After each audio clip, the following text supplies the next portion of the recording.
have any opening statement. I'm ready to answer questions. Let them rip. Brad, it's obvious you lost a great inside guy and a guy who helped you a bunch Yep. outside last year. And it looks like the guys you brought in can fill those roles. You're looking for the same production. Will it look the same how you get that production? And what are some of the adjustments you've had to make getting the new guys in to fit where you want? Yeah, good question. I don't know if it'll look exactly the same. I don't know if the production will be maybe quite at that level. Hopefully, through a combination of folks, we can have similar numbers. We're going to need similar numbers if we're going to have a really good season. But I think we're going to have to play a little bit differently at times. What does that look like? We'll see. Try to be a little faster at times on offense, maybe. And then, hopefully our bench plays well, that we can play with some depth.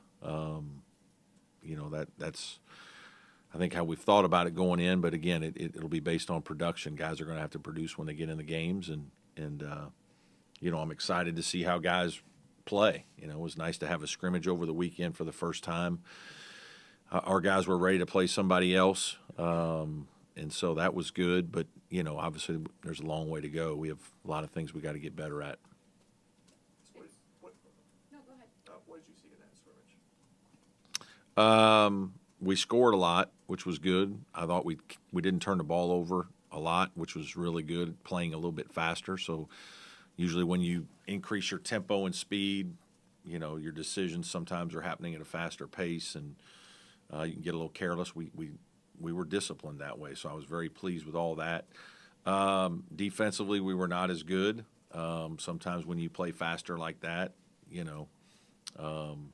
it creates more open court also for your opponent. And I think, we got exposed with some mistakes there.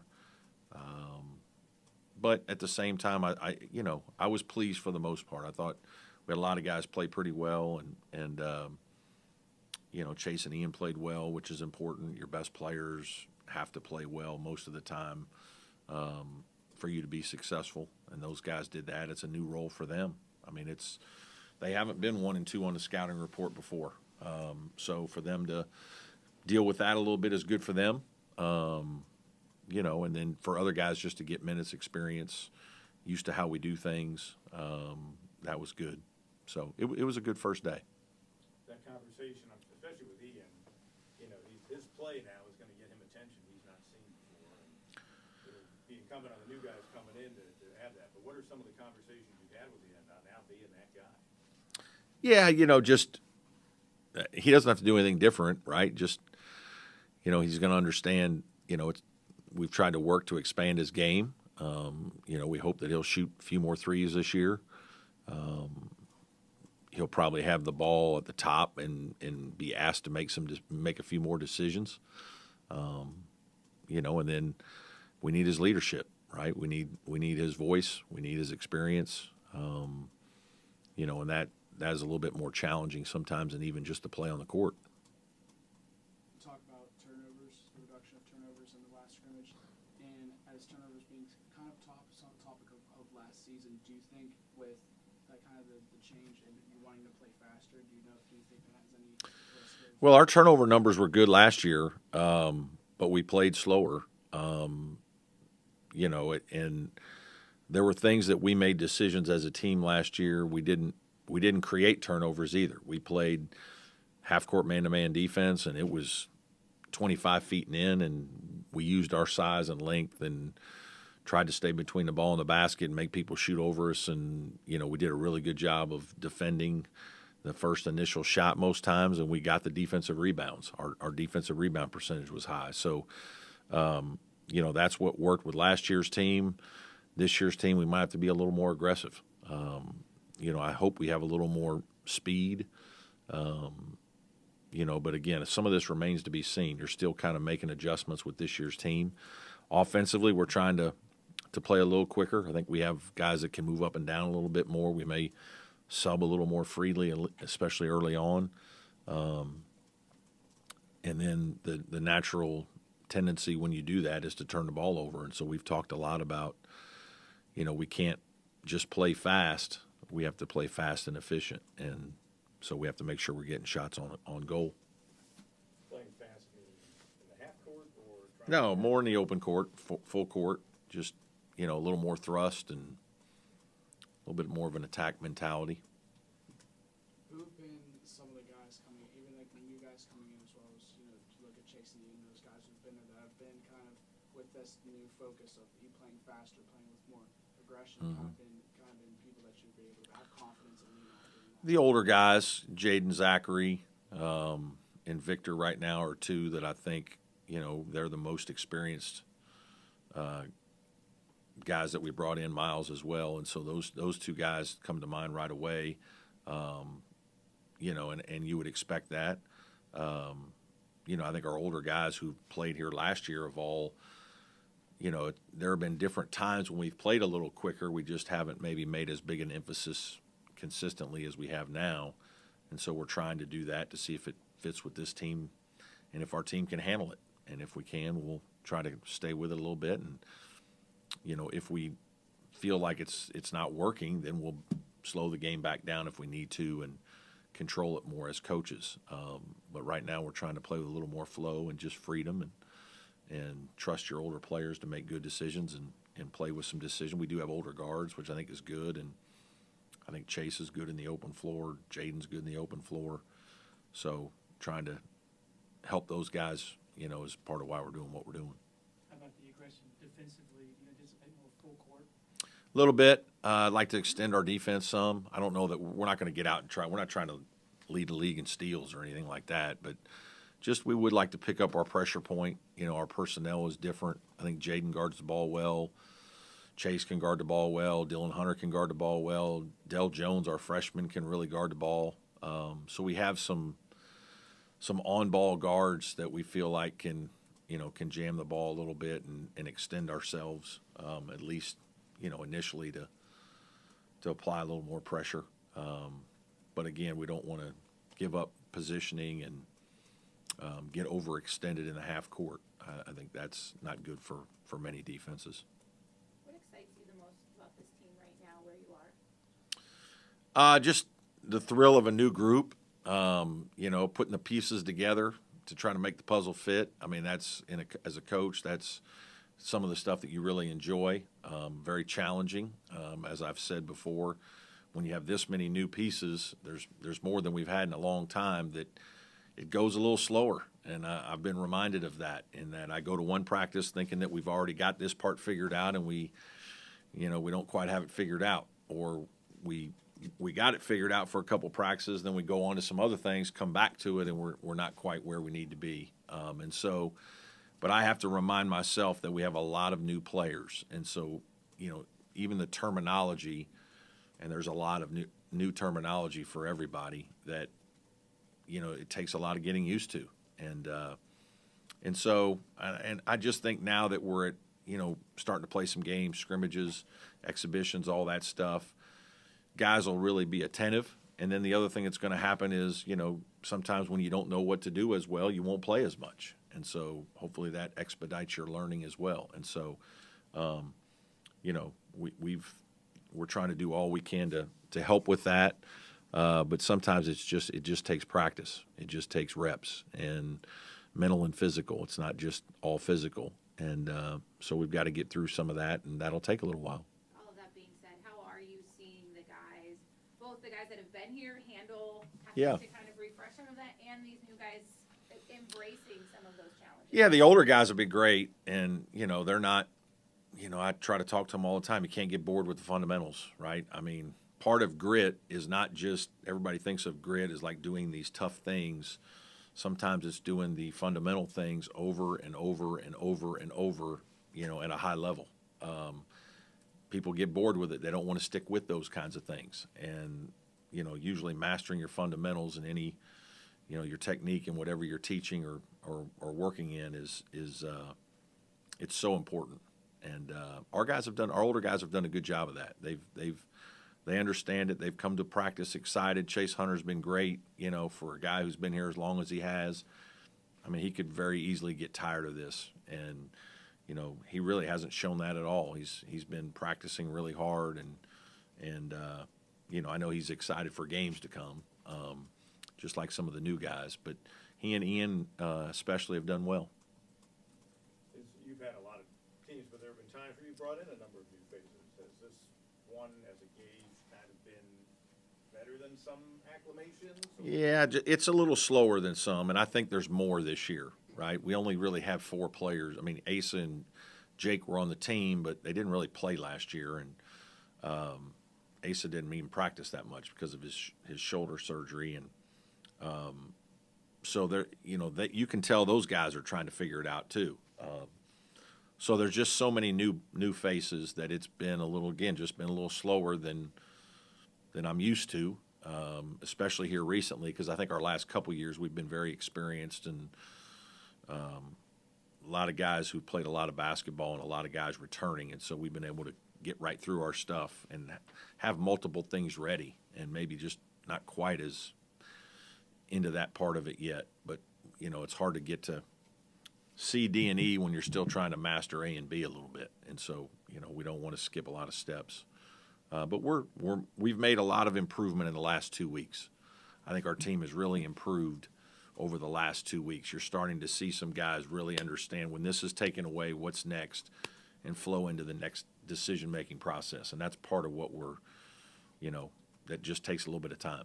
Slower on offensive or defensive end?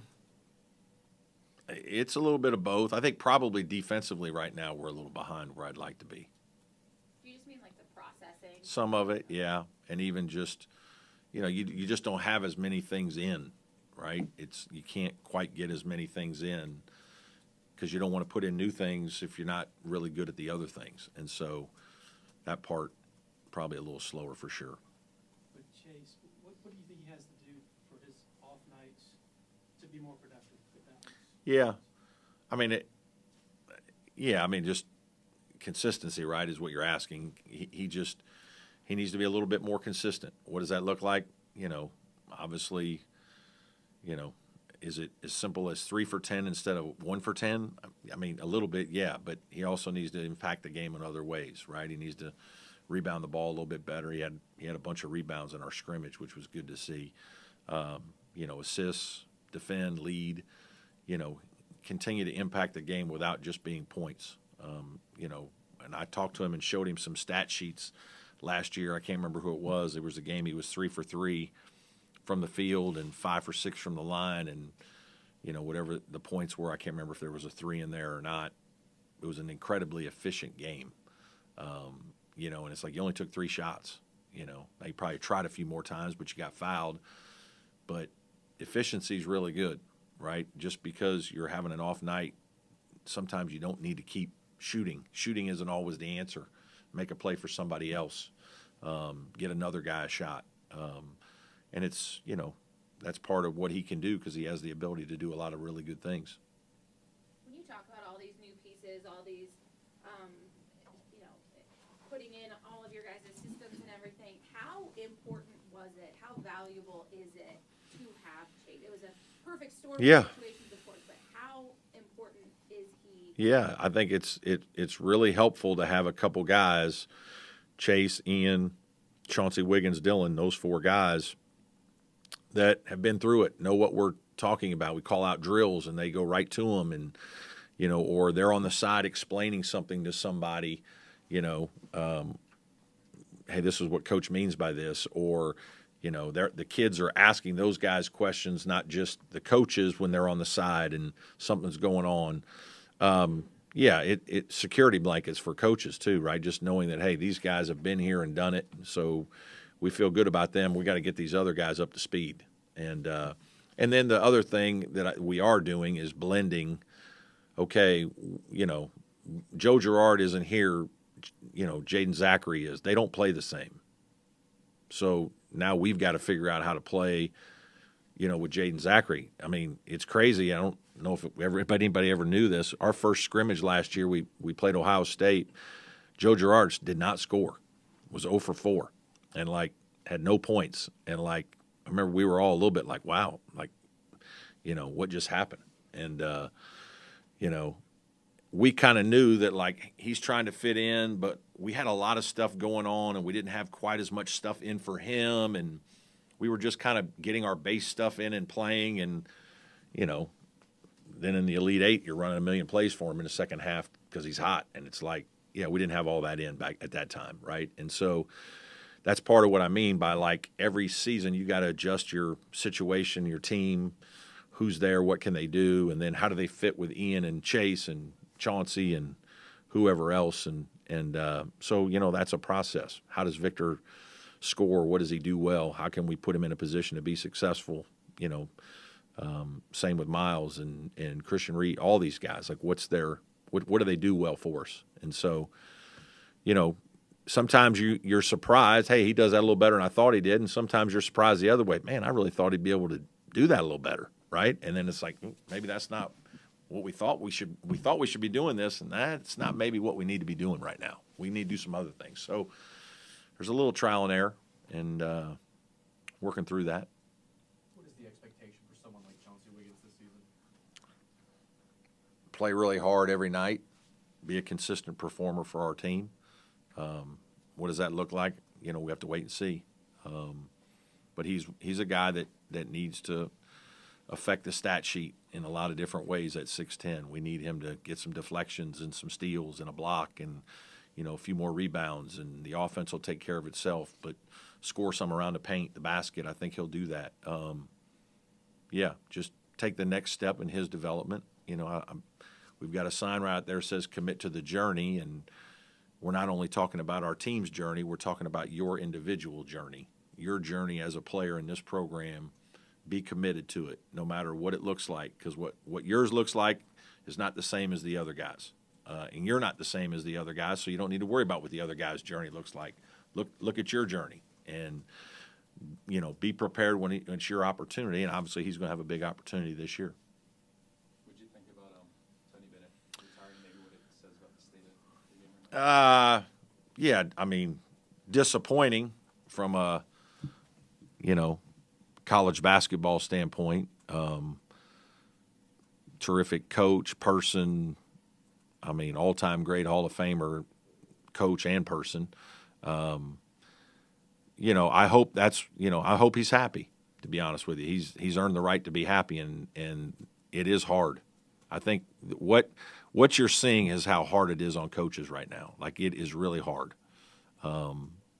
There's no downtime, and the pressure to do all the things that you're asked to do besides coaching and helping, raise young men and, do all the things that come with that, with fundraising then and dealing with agents and just all the ancillary stuff, as well as all the stuff you do for the university. There's a lot. And I think it's almost like, I'm guessing, I don't know, it's like he almost said in his retirement, is like he never had a chance to even take a break to even realize if, like, did he still want to keep doing this until he took those 2 days to go away with his wife. And then he's kind of like, I don't know if I want to do this. Like, and, it's sad because we're losing a great man in our game and a great coach. But I can see it's happened to several coaches so far. And it's a tough time in that way. In that it saps your energy, and as he mentioned a couple times, your staff has to really be good and help you, because there's a lot of different directions you're pulled as a head coach right now. So, how do you stay grounded and balanced through all the chaos? I know during the NCAA tournament you had to handle some transfer portal things. yeah.